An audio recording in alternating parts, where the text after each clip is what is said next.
And honestly, I thought I dealt with my shit. I really did. Just the universe does this thing when it kind of hands your ass back to you and goes, you're not done, babe. I am still trying to work out a home for that because it's. It's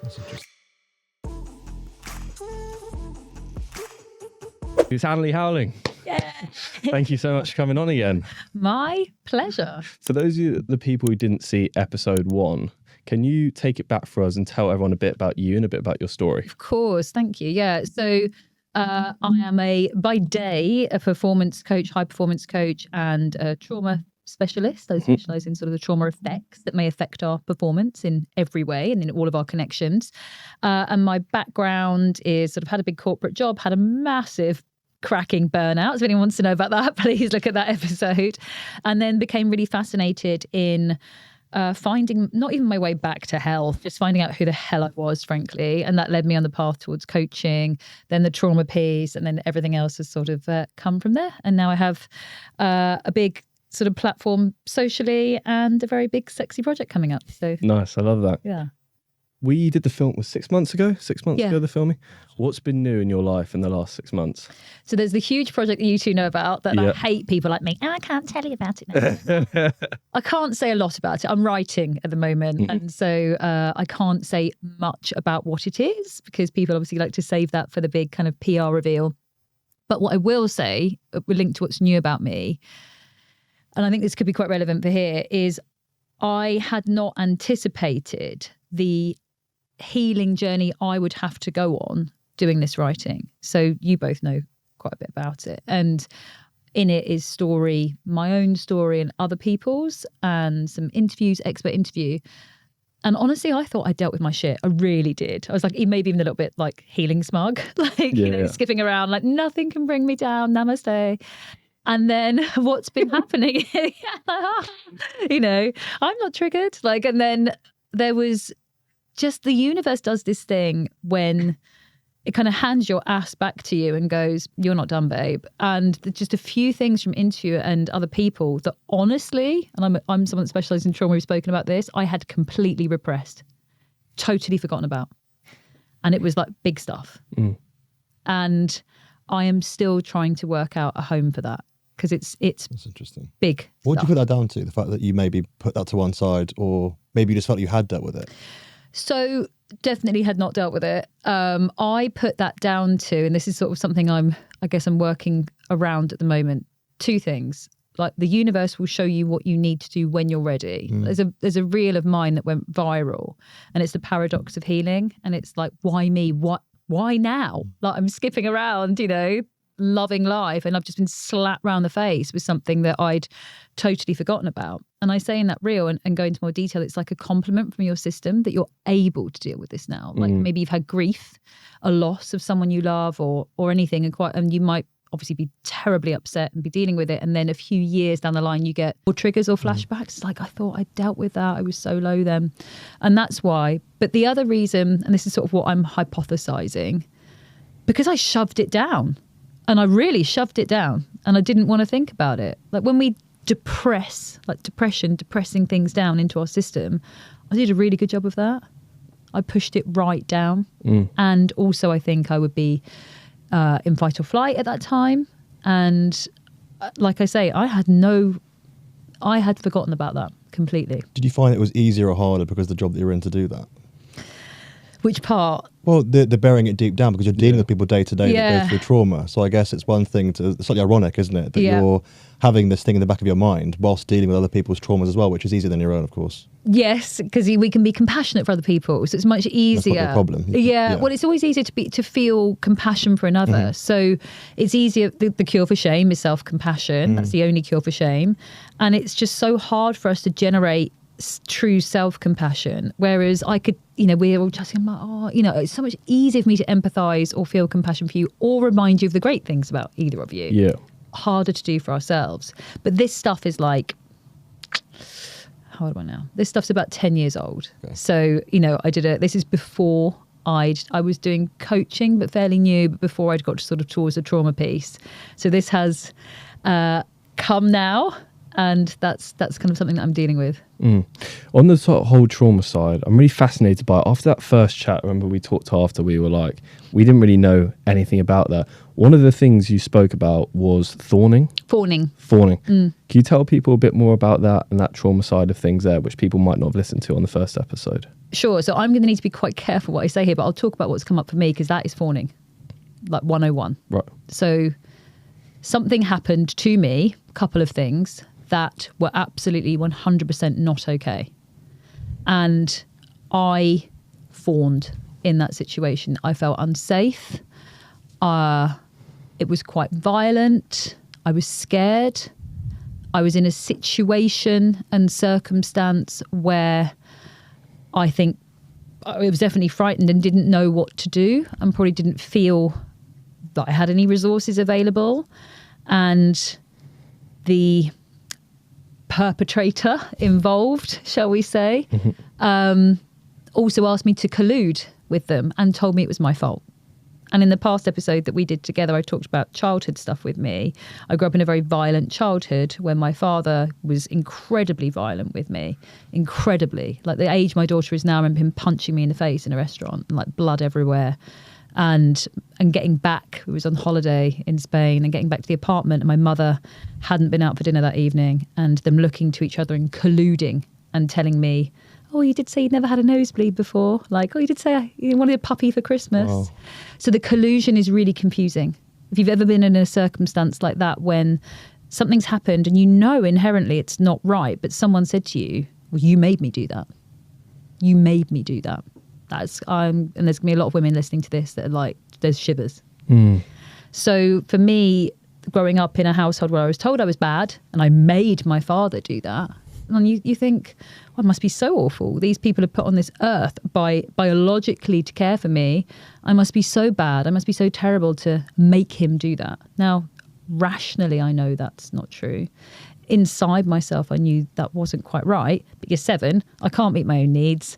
You know, what am I going to do? You've got to fawn. I've got to try and win back his affection or his favour. I've got to try and be a really good girl. Because if I'm a really good girl, he won't do it again. And that's where you learn to people please and be perfect, because then I won't get hurt. That's fawning. Someone has actively done something to me that is so wrong, but I don't have a choice. The other trauma responses wouldn't work for me. So fight, you know, if we go to my father, I was 7. You know, I can't fight him or do anything. Flight, if I run away, let's use the holiday example. Where am I going? What am I doing? Not going to help me. Freeze, that's probably what I did do, in all honesty, in that moment. And then the other one is flop, which is passing out, or fawn. And fawn's the one that you're like, well, this is a really fucked up situation, but I need to be safe. And then not forgetting my other caregiver, my parent, my mother, who could have helped me. They, you know, made it into a situation again as if it was all absolutely lovely and fine. So you have no choice but to fawn. And that comes up in cases of sexual assault. So I deal a lot with cases of sexual assault, male and female. And quite often people are like, oh, but there's a grey area because I had a kiss with them earlier that night, or I know them because they're a friend of a friend, or it was a family member, you know, we're much younger, very often, very common, very, very common. So that's crazy. I want to take you back to the 7-year-old self is different, because it's very hard to do anything about that at that time. Someone slightly older who might be listening or watching this, who's going through one of those experiences of that, what advice would you give to those young, particularly young boys and girls who are going through that thing, who are listening to this being like, oh my God, that's me? What would you say to them? If you think it's wrong, it probably is. And no matter how afraid you are, please tell someone. And there are chat rooms. Do it anonymously first if you need to. There are good helplines. Maybe we can find someone, put them on. We can put some of the numbers on. Yeah, let's do it. Call them privately. Do you know what? Sometimes the best thing that you can do, and actually this came from one of the conversations from someone with regards to some of the writing, and it's unfathomable what happened to them. And God love them, like, is owning the story. And they said, even if the first person you say it to out loud is yourself in the mirror, please do it. Just yourself. Just say what happened. Because shame, again, it's shame that controls you, because you collusion and confusion, it's like this weird dance, and that happens in people that are in narcissistic partnerships right now. Also, maybe ask yourself the question, if you're afraid to tell one of your friends, if you're afraid to say they did this, you know it's probably not right. You know that. Okay. So I would just offer, again, no judgment, but just if that's within you, be curious about it and find either one person to tell a small part to, or like I say, there are phone numbers, there are forums, and again, just speak it out loud to yourself. And this is not your fault, no matter what people said. It's not your fault. Generally curious that when that happens, I completely agree with that side of it. Down the line, say if you didn't speak about it, just from my point, how do you sort of deal with that later down the line? Obviously, we spoke about this before, but are there ways to sort of minimize it? Is that going to like a CBT type route, like talking, behavioral therapy, or is that just you need to figure out in yourself and like close a chapter somewhere, or does it just never leave you? I'm just generally curious. 100% it can leave you. So there's a couple of ways of doing it. I practice EMDR. That's what I do. That's my technique. It's the best thing you can possibly do, in my opinion. That is also, I'm very aware, a privilege. Okay. So I want to be helpful for people that maybe, and also maybe they don't want to take that step because it's kind of people that are in abusive relationships, they don't have their own bank accounts. They're monitored. Computers are monitored. Technology is monitored. That might be impossible for them. They might be listening to this on a walk because it's the only time they can, or in their car. I was listening to a podcast with Mel B, the Spice Girl. Yeah.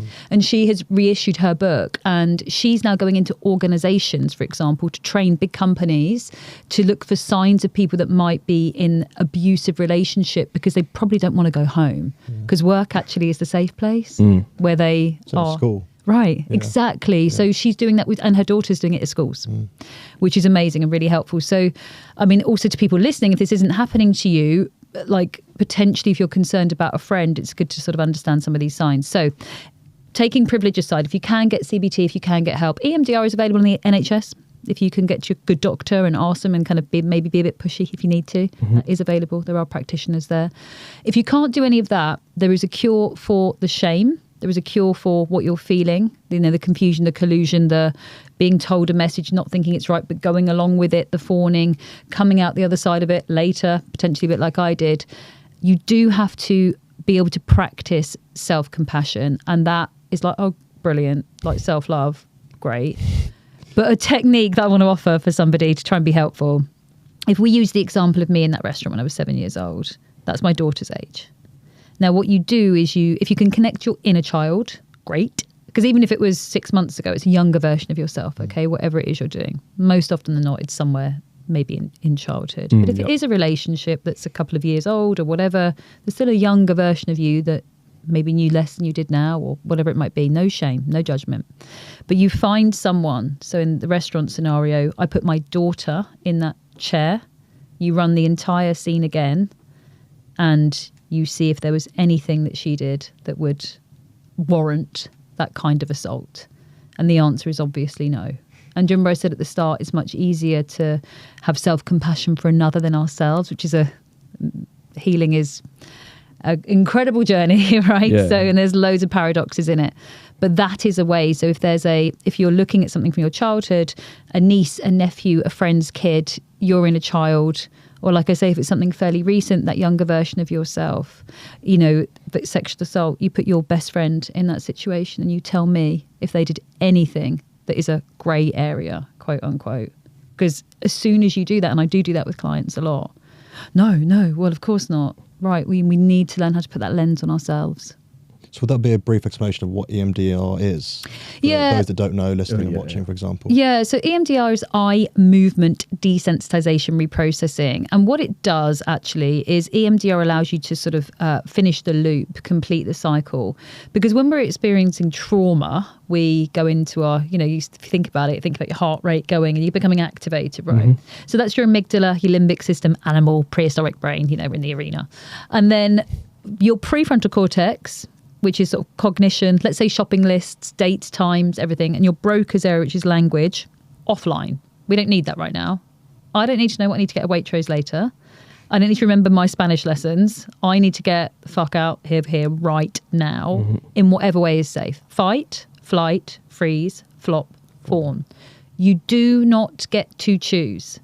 And that, I want to say, like, if I could scream it or have it tattooed, I would, because the shame lives where you think you could have done something differently. I think we touched on this last time. You know, when like you have like a row and you're like, fuck, I should have said that. And it's like, you would have been in freeze, you know, or you would have been in form. You're like, you know, why did I kiss him after? Why did I give him a kiss the next morning? You were fawning, you were terrified. But shame lives there. Now, what we don't understand, this is why I want to say, this fires so much faster. That's why it lives there. It's our like really quick system. Okay, so the blood's there, it's firing, it's keeping us safe, it's choosing for you. You did not get to select it. It was done to keep you alive. You are still alive. It worked. What we get left with when we get our prefrontal cortex back, with bits missing, like, you know, I'm talking live about bits missing that just coming back, and you're like, oh, you know, and maybe not all of it, fragmented. The police are being trained in EMDR now, because if I was attacked, there's every chance, because times, dates, language is off. I might say, oh, I went to this shop first and then I went to that shop and then he attacked me. And I could have got it wrong, because if I had an awareness, if my body started activating a trauma response because I felt I was being followed or something like that, I've gone, I'm here, I'm not here. So this is why when people are listening, oh, I couldn't remember all of it, so I've taken on the responsibility, I've taken on the shame. No. When we do EMDR, you do a bilateral eye movement, or you tap. So you either tap on knees or you tap on palms of someone's hands. What that is eliciting, bilateral movement. So if you know we're walking or you're driving the car, your eyes are scanning the horizon. Breath counting. You know, and everyone's like, you're anxious, count your breath. Why? Because it keeps your prefrontal cortex online. So when we're doing EMDR, we have all of our functions back, which means we're able to complete the cycle and not just live in our emotional, our reactive, and you discharge the event. And I do it week in, week out. I've had people in this week for all manner of different things. And every single person leaves. It's one session, by the way. You don't do loads of them. It's one session. And when they leave with a complete sense of there was nothing differently I could have done, whatever it might be. Parents dying, assaults, big life events, accidents, you know, you name it, anything. And because when shame comes out, that is where self-compassion can come back in. And again, even though our prefrontal cortex is off when this is happening, it's tagging. So this is where we get flashbacks. You know, when you walk past someone and they have your ex's perfume on? Boys are like, yes. Right, but so that's a smell tag. But there's tags for, you know, let's just say, smells are a good one, right? So I've got a lot of people that come because they maybe did have last moments with a loved one, or there's grief they just can't get past. And they can't be with it. As in, they can't have pictures up of their loved one they lost. They can't talk about it. It's still so overwhelming years later. And then they, for example, might realise they have trouble at the airport. Is quite a common one. Now, if someone's been in hospice or hospital care for a long time, and then you find you're troubling and you're having issues there, the smells, the chemicals used, the cleaning products are often the same. So, but you start feeling out of control. You're like, why can I not be at the airport? I used to love flying. Like, why is this? What's happening to me? And you don't understand. You don't understand what's going on in your system. So it's tagging. Like if someone came in here now to attack us, they had a red scarf on and we all had our different responses and we were all okay in the end. 8 months later, 2 years later, someone could cycle past you with something red on and you could be floored, but you wouldn't know why. And you wouldn't be taken back to this moment because your brain has tagged it. We've repressed it. We've forgotten it. But that is enough to send you into the same emotional, physiological response that you were in before. So this is why we need to look at ways, body keeps the score. That's why we need to look at ways to get out of our system. Interesting. It's amazing. I'm going to say, from my point of view, this isn't something we've spoke about on camera before. It's quite a private thing. Obviously, I spoke to you about this. But I was on a lad's holiday. Situation happened where with like people were driving like tuk-tuks and stuff like that. Something happened, I won't go into details of it. I saw like a tuk-tuk driver type thing in London, although this was thousands of miles away when this situation happened, drive past, and I straight away went like that, straight away, like ducked. Why was that kind of similar to what you said about the red scarf thing of someone 100%. walking in? 100%. Because I couldn't control that either. Yeah, exactly. I looked down straight away. My girlfriend was like, "You right?" I was like, how did you feel after?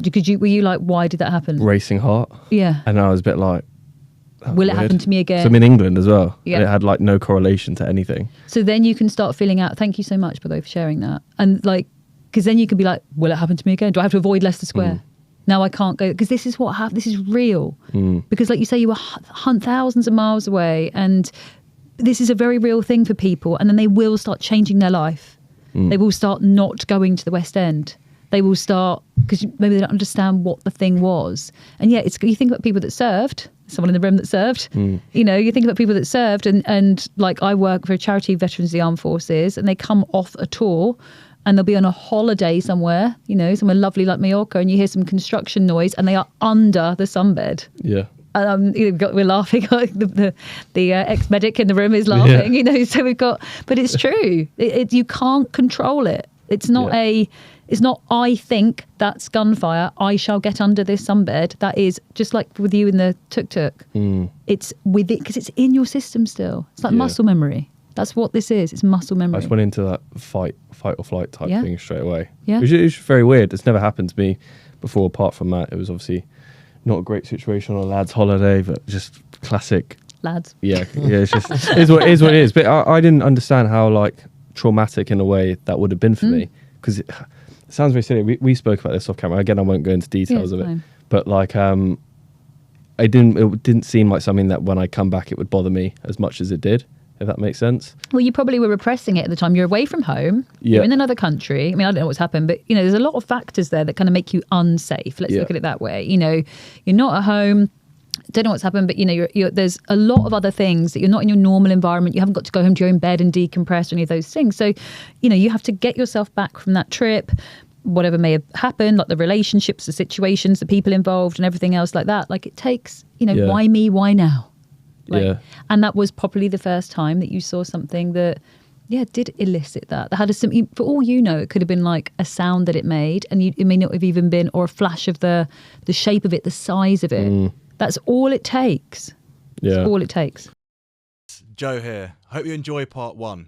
Don't forget quickly to like and subscribe our stuff. Really, really helps the page massively. Here's what you can expect to find in part 2.